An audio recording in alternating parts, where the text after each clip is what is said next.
Glory Motul vessel, আপনি ইরানি আঞ্চলিক জলসীমার দক্ষিণ করিডোর দিয়ে এগিয়ে যাচ্ছেন। হরমুজ প্রণালী অতিক্রম করার কোনো অনুমতি আপনার নেই।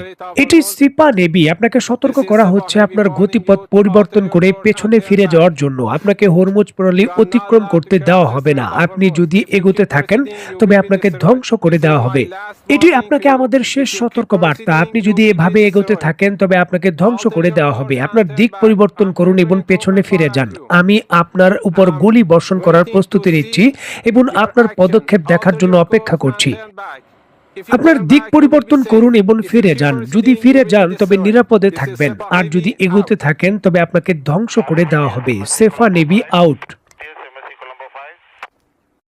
আসসালামু আলাইকুম বন্ধুরা, আশা করি সবাই সুস্থ আছেন। বন্ধুরা, ভিডিওর একেবারে শুরুতে হরমুজ প্রণালীতে যে ওয়ারলেস সতর্ক বার্তার ভিডিওটি আপনারা দেখলেন, এটি ইরানি নেভির পক্ষ থেকে প্রকাশ করা হয়েছে। মূলত মার্কিন নিরাপত্তায় বিভিন্ন ধরনের জাহাজগুলো ইরানের উপকূল পাড়ি দেওয়ার বা হরমুজ প্রণালী পাড়ি দেওয়ার চেষ্টাকালে সরাসরি ইরানের সেফা নেভি বা সামরিক নেভি এই অ্যাকশন নেয়। আন্তর্জাতিক বিভিন্ন সংবাদ মাধ্যম রয়টার্স এবং অন্যান্য সংবাদ মাধ্যম বলছে অন্তত 6টি জাহাজ যুক্তরাষ্ট্রের কথিত নিরাপত্তার অধীনে এই হরমুজ প্রণালী পাড়ি দিতে চেষ্টা করেছিল, যেখানে হঠাৎ করে ইরানের পক্ষ থেকে প্রতিবন্ধকতা তৈরি করা হয় এবং কয়েকটি জাহাজে গুলি বর্ষণেরও ঘটনা ঘটেছে। যুক্তরাষ্ট্রের সামরিক বাহিনীর নিরাপত্তার অধীনে যে জাহাজগুলো ছিল সেগুলো তো ইরানের হামলায় কোনোভাবে সেই স্থান ত্যাগ করতে পেরেছে। তবে নিরাপত্তার বলের অধীনে থাকা যে জাহাজগুলো পাড়ি দিচ্ছিল তার 2টি জাহাজ আটক করেছে ইরান, এমনটা ইরান দাবি করছে। পরিস্থিতি বেগতিক দেখে অন্তত আরও 4টি জাহাজ হরমুজ প্রণালী থেকে ফিরে গেছে এমনটা জানা যায়। যদিও ইরানের পক্ষ থেকে নিশ্চিত করা হয়েছে উপকূলীয় এলাকায় বিস্তীর্ণ যে মরুভূমি রয়েছে এবং পাহাড়ের বিভিন্ন অংশে তাদের লং রেঞ্জের যে ব্যালিস্টিক মিসাইল রয়েছে, যেটি দূরবর্তী বিভিন্ন জাহাজে এনটিসি ব্যালিস্টিক মিসাইল হিসেবে কাজ করে, তা প্রস্তুত রাখা হয়েছে। ভারত মহাসাগর এবং আশেপাশে যুক্তরাষ্ট্রের যে সামরিক জাহাজগুলো রয়েছে সেগুলো তাদের নজরদারির অধীনে, ট্র্যাকিং এর অধীনে রয়েছে। যে কোনো ধরনের বড় প্রস্তুতির অংশ হিসাবে এখন ইরান তার এই সর্বোচ্চ শক্তি ব্যবহার করতে চায়। দেখুন, ইরান শুধু সর্বোচ্চ শক্তি ব্যবহার করতে চায়, বিষয়টা এখানেই সীমাবদ্ধ নয়। স্ক্রিনে নিশ্চয়ই আপনারা দেখতে পাচ্ছেন যুক্তরাজ্যের সামুদ্রিক নিরাপত্তা সংস্থা kingdom maritime trade operation UKMTO তাদের বিবৃতিতে জানিয়েছে ওমানের যে লিমা উপকূল রয়েছে তার 11 নটিক্যাল মাইল উত্তর পূর্বে থাকা একটি ট্যাঙ্কার জাহাজে অতর্কিত হামলার ঘটনা ঘটেছে। অজ্ঞাত প্রজেক্টাইলের আঘাতে জাহাজটির ইঞ্জিন রুমে বড় ধরনের ক্ষতি হয়েছে এবং সেটি নিয়ন্ত্রণহীন অবস্থায় বর্তমানে সাগরে ভাসমান অবস্থায় রয়েছে।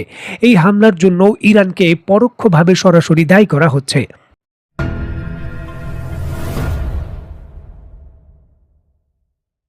আমেরিকার পুঁজিবাদী যে ব্যবস্থা, সেখানে যেই সকল স্টক এক্সচেঞ্জগুলো থাকে সেগুলো শনিবার এবং রবিবার বন্ধ থাকে। যুক্তরাষ্ট্র এই সময়টা কাজে লাগাতে চায়, আর এই জন্যই আগামী সোমবারের পূর্বেই ইরানে এই সময়ের মধ্যে শক্তিশালী হামলা করতে চায় যুক্তরাষ্ট্র, যাতে করে এই শেয়ার বাজারের দরপতন ঠেকানো যায়।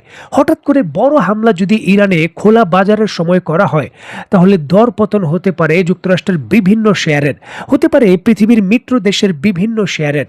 এই জন্য স্টক এক্সচেঞ্জ যেদিন বন্ধ থাকবে সেদিনই কিন্তু শক্তিশালী হামলা করতে চায় যুক্তরাষ্ট্র। আর এইবার ইরানের ভেতর হামলার পরিধি তারা আরো বৃদ্ধি করতে চায়। পূর্বে ইরানের যেই সকল সাধারণ স্থাপনা রয়েছে, বেসামরিক স্থাপনা, সেগুলোতে বড় ধরনের হামলা হয়নি।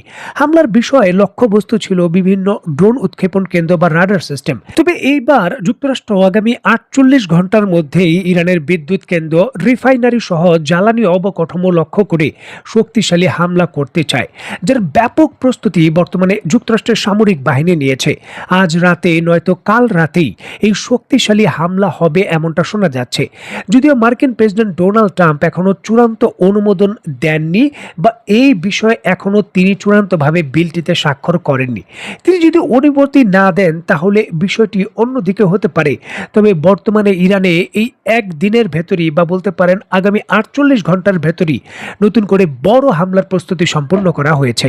এবং প্রাথমিক টার্গেট ইরানের বিভিন্ন ধরনের রিফাইনারি, যেখানে তেলগুলো পরিশোধন করা হয়, বিভিন্ন ধরনের বিদ্যুৎ কেন্দ্র যা দিয়ে পুরো দেশের ভেতর বিদ্যুৎ সরবরাহ করা হয়।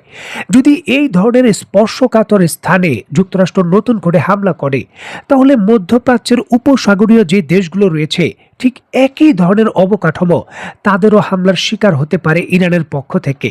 আর যদি এমনটা হয়, তাহলে মধ্যপ্রাচ্য একটি নতুন যুদ্ধক্ষেত্রে প্রবেশ করতে যাচ্ছে।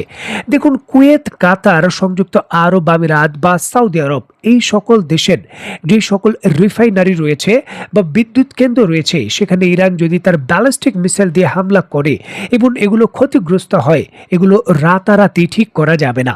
একটি সেতু বা একটি রাস্তা কোনো কারণে যদি ধ্বংস হয়, ক্ষতিগ্রস্ত হয়, সাধারণ ম্যাটেরিয়াল দিয়েই দ্রুত সেটা বলতে পারেন সংস্কার করে বিকল্প পথে চালু করা যায়।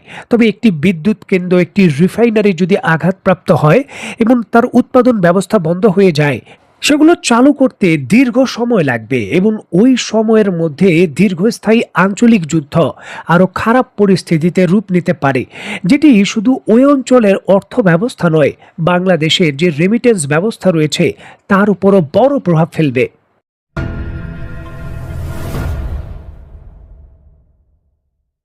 আগামী সোমবারের মধ্যেই যুক্তরাষ্ট্র সম্ভাব্য ইরানের ভেতর শক্তিশালী নতুন হামলা করতে চায় এবং সেই হামলায় যুক্ত হতে পারে অয়েল রিফাইনারি এবং বিদ্যুৎ কেন্দ্র। আর এই সুযোগের সদ্ব্যবহারও করতে চায় সৌদি আরব। একই সময় তারা ইয়েমেনের রাজধানী সানার দিকে বা ইয়েমেনের ভেতর পদাতিক সৈন্য নিয়ে প্রবেশ করতে চায়। এর জন্য সীমান্ত এলাকায় তারা ব্যাপক প্রস্তুতি নিয়েছে। স্ক্রিনে নিশ্চয়ই আপনারা দেখতে পাচ্ছেন, আল জাজিরা থেকে শুরু করে অন্যান্য বড় সংবাদ মাধ্যম এই খবরের সত্যতা নিশ্চিত করছে। ইয়েমেনের যে পূর্বাঞ্চল ছিল, সেখান থেকে সেনা প্রত্যাহার করে এখন একেবারে পশ্চিমাঞ্চলীয় যে অঞ্চল রয়েছে সেখানে তারা জড়ো করছে। নতুন করে যে 14 দেশের সামরিক জোট হয়েছে, সেই সকল দেশ থেকেও কিছু কিছু সেনা সদস্য সেদিকে প্রত্যাবর্তন হচ্ছে বা সৌদি আরবে পৌঁছে গেছে, এমনটা শোনা যাচ্ছে। যদিও কোন কোন দেশ সেনা সদস্য পাঠিয়েছেন বা সৌদি আরবে বর্তমানে অবস্থান করছে, সেই বিষয়ে পাকিস্তান ছাড়া অন্য কোনো দেশের সুনির্দিষ্ট তেমন তথ্য এখন পর্যন্ত প্রকাশ করা হয়নি। এখন এই যে ইয়েমেনের একেবারে পশ্চিমাঞ্চল দিয়ে স্থল পথে এবং সমুদ্র পথে দুই দিক দিয়েই সামরিক পদক্ষেপের অভিযানের প্রস্তুতি নিচ্ছে সৌদি আরব, সেখানে বাংলাদেশের নামটিও এখন উল্লেখযোগ্যভাবে যুক্ত হতে পারে। কারণ যেহেতু সেই জোটের অংশ বাংলাদেশ এবং বাংলাদেশ প্রায় 2 ব্যাটালিয়ন, প্রায় 1600-র মতো সেনা সদস্য সেখানে পাঠাতে পারেন। সেখানে যে ল্যান্ডমাইন অপসারণ রয়েছে, সেই কাজের জন্য আর্টিলারি কোডের অংশ হিসাবে বিভিন্ন রাস্তাঘাট তৈরি করার জন্য, যেটি বিপজ্জনক এলাকায় তাদের উপস্থিতির বিষয়গুলো আরও ঝুঁকিপূর্ণ করতে পারে। যদিও এই বিষয়গুলোকে কেন্দ্র করে সৌদি আরবের কর্তৃপক্ষ কোনো মন্তব্য করছে না। তবে পাল্টা পদক্ষেপ হিসাবে পূর্বেই ইরানের যে কমান্ডাররা ছিলেন, তারা কিন্তু এই ইয়েমেনের ভেতর প্রবেশ করেছিলেন এবং ওই সময় পাওয়া যাচ্ছিল সংবাদ তারা বিপুল পরিমাণের আধুনিক মিসাইলও সেখানে সংযোজন করেছেন। বলতে পারেন ইরানের নেতৃত্বে একটি কমান্ডিং ফোর্স ওই জায়গায় ইয়েমেনের একেবারে পশ্চিম সীমান্তের কাছে বর্তমানে অঘোষিতভাবে মোতায়েনগত অবস্থায় রয়েছে। এখন সৌদি আরব সেই ব্যারিয়ার ভেঙে প্রবেশ করতে চাচ্ছে। দেখার বিষয়ে আঞ্চলিক এই জটিলতা শেষ পর্যন্ত কোথায় যায়। তো বন্ধুরা, আজকের মতো বিদায়। নতুন কোনো ভিডিও নিয়ে আবার দেখা হবে। সে পর্যন্ত সবাই ভালো থাকবেন, সুস্থ থাকবেন এবং বাংলাদেশকে ভালোবাসবেন। আল্লাহ হাফেজ।